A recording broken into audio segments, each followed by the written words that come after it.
एक शादीशुदा जोड़ा अपना सेकंड हनीमून मनाने के लिए क्रूज टूर पर गए।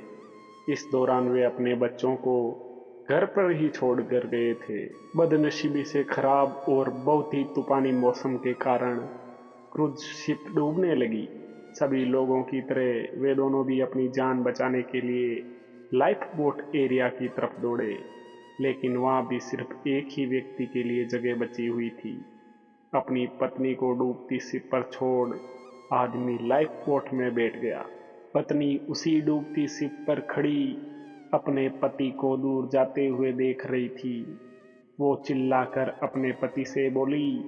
इस कहानी को यहीं विराम देते हुए शिक्षक ने अपने सभी विद्यार्थियों को पूछा, क्या कोई अंदाजा लगा सकता है पत्नी ने पति से क्या कहा होगा? ज्यादातर विद्यार्थियों का एक समान उत्तर था। उन्होंने कहा, पत्नी बोली होगी कि मैंने तुमसे इतना प्यार किया और तुम मुझे इस तरह छोड़कर जा रहे हो। मैं तुमसे नफरत करती हूँ। शिक्षक की नज़र एक शांत बैठे विद्यार्थी पर पड़ी। शिक्षक उसे जाकर यह सवाल पूछा। विद्यार्थी बोला, मुझे लगता है वे बोली होगी हमारे बच्चों का ध्यान रखना।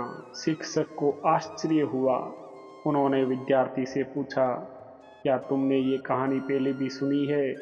विद्यार्थी ने सर हिलाया और बोला, नहीं, लेकिन बीमारी की वजह से दम तोड़ते हुए मेरी माँ ने यही सब आखिर में मेरे पिता से कहे थे। शिक्षक ने उस विद्यार्थी को सही जवाब देने के लिए शाबाशी दी। कहानी को आगे बढ़ाते हुए शिक्षक ने कहा, क्रूज शिप डूब गई और साथ में पत्नी भी। पति घर वापस लौट आया और उसने अकेले ही अपने बच्चों को पाल पोस कर बड़ा किया। कई सालों बाद उस पति की भी मौत हो गई। एक दिन उसकी बेटी, जो उसे अपनी माँ की मौत की जिम्मेदार मानती थी, अपने पिता के सामान को साफ करते हुए उसे एक डायरी मिली, जिसे पढ़कर उसे सच्चाई का पता लगा। डायरी में लिखा था, जब उसके माँ बाप उस क्रूज शिप पर गए थे तब उन्हें पहले से ही पता था कि उसकी मम्मी को 3rd स्टेज कैंसर है और इसलिए वो दोनों आखिरी बार एक साथ ज़्यादा से ज़्यादा समय बिता सके। इसलिए दोनों अकेले ही उस क्रूज शिप पर गए थे।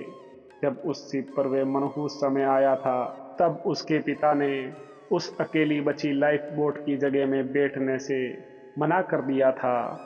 उन्होंने डायरी में लिखा था कि वे भी अपनी पत्नी के साथ ही उस डूबती हुई शिप में डूब जाना चाहते थे, लेकिन सिर्फ और सिर्फ उनके बच्चों के लिए अपनी पत्नी की कसम देने के बाद उनको उसे अकेला छोड़कर उस लाइफ बोट में सवार होना पड़ा। इस डायरी को पढ़ने के बाद बेटी फूट फूट कर रो पड़ी। शिक्षक ने ये कहानी यहीं ख़त्म की और पूरा क्लास शांति में डूब गया।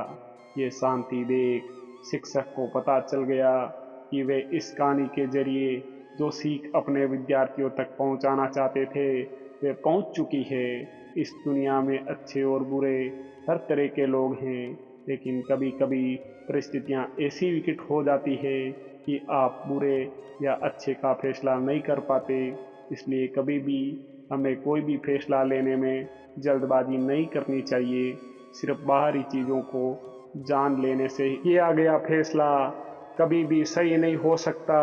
बिना किसी जांच पड़ताल के और बिना दूसरों का पॉइंट ऑफ व्यू समझे फैसला करना छोड़ दीजिए।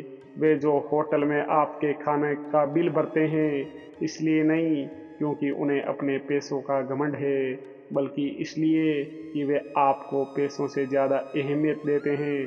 वे जो हमेशा आपकी मदद करने के लिए तैयार रहते हैं, इसलिए नहीं क्योंकि उन्हें आपसे कुछ चाहिए, बल्कि इसलिए क्योंकि वे आप में एक अच्छा दोस्त देखते हैं। वे जो आपको हमेशा मैसेज करते हैं, इसलिए नहीं क्योंकि उनके पास करने के लिए कुछ और नहीं है, बल्कि इसलिए क्योंकि वे आपको बहुत याद करते हैं।